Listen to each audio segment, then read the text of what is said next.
Hello students, very warm welcome on the YouTube channel of analyst IAS. तो आज हम discuss करने वाले हैं एक state of climate in Asia report release हुई है। इस रिपोर्ट से रिलेटेड एशिया में लगभग 81 ऐसे एक्सट्रीम इवेंट्स देखे गए हैं। क्या क्या इवेंट्स किस किस कंट्री में हुए हैं, कहाँ पे ज़्यादा इफेक्ट है, बिकॉज ये आपका क्लाइमेट चेंज यूपीएससी का one of the favourite topics है, करंट टॉपिक भी है। तो एशिया से रिलेटेड इसमें आपको बहुत ऐसा डेटा मिल सकता है which you can use it for your mains answer writing and prelims perspective से कुछ चीज़ें इंपॉर्टेंट है। Then we'll see why news की हाईलाइट्स देखेंगे, रिपोर्ट का चैलेंजेस क्या क्या फेस करते हैं ये देखेंगे। देन इंडिया के इनिशिएटिव्स क्या हैं, जैसे पंचमित्र इनिशिएटिव है ये क्लाइमेट चेंज को टैकल करने के लिए, और कौन कौन से इनिशिएटिव्स हैं। Then we'll be discussing our today's prelims and the main perspective question. So let's start. Why news recently world meteorological organisation जो है ये 1950 में बना था। इसने रिपोर्ट रिलीज की है जो state of climate in Asia 2020 report है। 193 member states are there, right? ये यूएन की बॉडी है। So these are the things जो आपको कुछ बेसिक्स के बारे में होना चाहिए। देन इसने रिलीज किया है, देन एशिया में 81 वेदर एक्सट्रीम जैसे वाटर रिलेटेड डिजास्टर्स हुए थे, flood, drought and all. Human cause जो क्लाइमेट चेंज है ये one of the common cause रहा है इस रिपोर्ट में, और यही नेसेसिएट करता है measures for urgent adaptations. What are the key highlights? तो टेम्परेचर में राइज हुआ है। अगर हम एक मीन टेम्परेचर देखें, सो 1991 टू 2020 का जो एवरेज था, इससे 22 में जो टेम्परेचर है वो लगभग 0.72 डिग्री सेल्सियस ज़्यादा था एवरेज टेम्परेचर। एंड अगर हम 1961 टू 1990 का एवरेज लेते हैं तो टेम्परेचर 1.68 डिग्री हायर था। नाउ एक्सट्रीम इवेंट्स बहुत ज़्यादा हुए हैं, जैसे ड्रॉट्स हैं, फ्लड्स हैं, हीट वेव्स हैं। एग्जाम्पल अगर हम देखें तो यांगत्से रिवर बेसिन जो है वहां पे पिछले 60 सालों का वर्स्ट ड्रॉट आया है, सूखा पड़ा है, लगभग 7.6 बिलियन डॉलर का वहां नुकसान हुआ है। देन पाकिस्तान में पहले के ही 3 हफ्तों में जो 60% रेनफॉल होती है इनकी टोटल, वो हो चुकी थी। इससे अर्बन लैंडस्लाइड्स हुए, ग्लेशियर लेक आउट, फ्लड्स हुए बहुत सारे। इंडिया में भी हैवी रेनफॉल था एंड जिसकी वजह से नियरली 2000 डेथ्स हुई हैं which affected the 1.3 million people in our country. Now severe impacts on agriculture were also seen. Climate related disaster से 25% जो डैमेज था वो फ्लड्स, ड्रॉट्स, ट्रॉपिकल स्टॉर्म से हुआ है। अगर हम इकोनॉमिक लॉस की बात करें तो जो इन फ्लड से पाकिस्तान, चाइना, इंडिया में जो हुआ है, it has exceeded the average of the 2002 to 2021 period. Pakistan में जो लॉस हुआ वो लगभग 15 बिलियन डॉलर का हुआ, and followed by China 5 billion dollar, and India का लगभग 4.2 बिलियन डॉलर का नुकसान हुआ। देन हीट वेव्स की बात करें तो हीट वेव्स बहुत ज्यादा कॉमन हो चुकी हैं India, Pakistan, China, Hong Kong, Japan, इन सब में। प्री मॉनसून सीजन में ही एब्नॉर्मल वार्म कंडीशंस हैं and there were many high temperature. जैसे जुलाई के महीने के बारे में हम बात करेंगे, it was one of the hottest months in very decades actually. Now glacier melting is one of the event. Climate change से ग्लेशियर मेल्टिंग बहुत रिड्यूस है। इस रीजन में लगभग 4 ऐसे बड़े ग्लेशियर थे जहां पे सिग्निफिकेंट लॉस हुआ था सिंस द मिड 1990s अगर हम कंपेयर करेंगे तो। हॉटेस्ट मंथ देखा गया है, नासा के साइंटिस्ट ने ये वार्न किया था कि जुलाई 2023 लाइकली ये वार्मेस्ट मंथ था, एंड ये हंड्रेड्स ऑफ ईयर का अगर हम एवरेज देखें तो ये सबसे ज्यादा वार्मेस्ट था पहले के इसकी शुरुआत के 3 हफ्ते। फॉसिल फ्यूल की बर्निंग, ग्रीन हाउस गैस का एमिशंस इसका मेन रीजन हो सकते हैं। Report urgent climate action require करता है to address these extreme climate events in the near future. तो in total if will see, तो 81 केसेस वो सीन इन टोटल, जिसमें से फ्लड्स के 46, then storms and then rest others. 5297 deaths were recorded overall.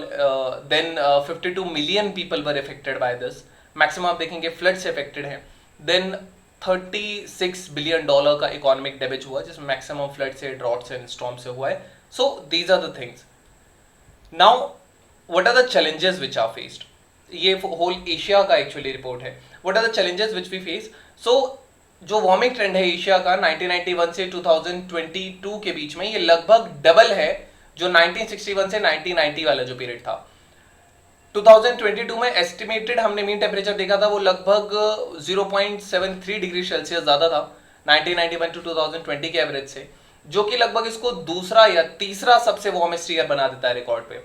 कुछ areas Asia में ऐसे थे जैसे नॉर्थ वेस्टर्न अरेबियन सी हो गया, फिलिपिन सी है इस साइड में, एंड जापान के जो ईस्ट सी है, यहाँ पे जो वार्मिंग रेट है ये जो it was over 0.5 degree Celsius पर decade.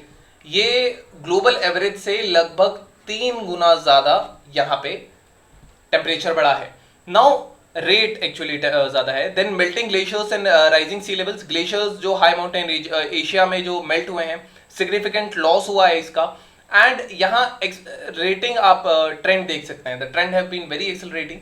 Global average sea level rose at 4.6 mm per year.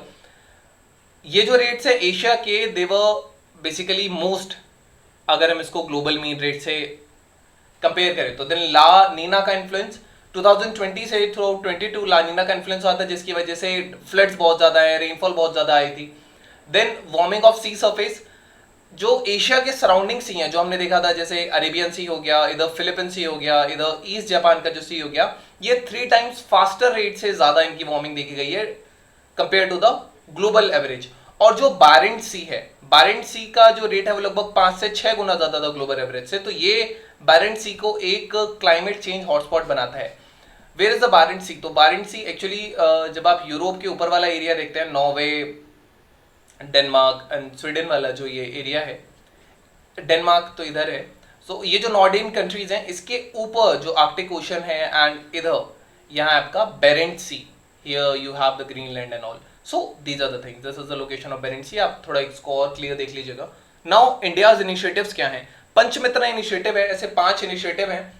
Targets हैं जैसे 500 gigawatt non fossil energy capacity build करना बाय 2030।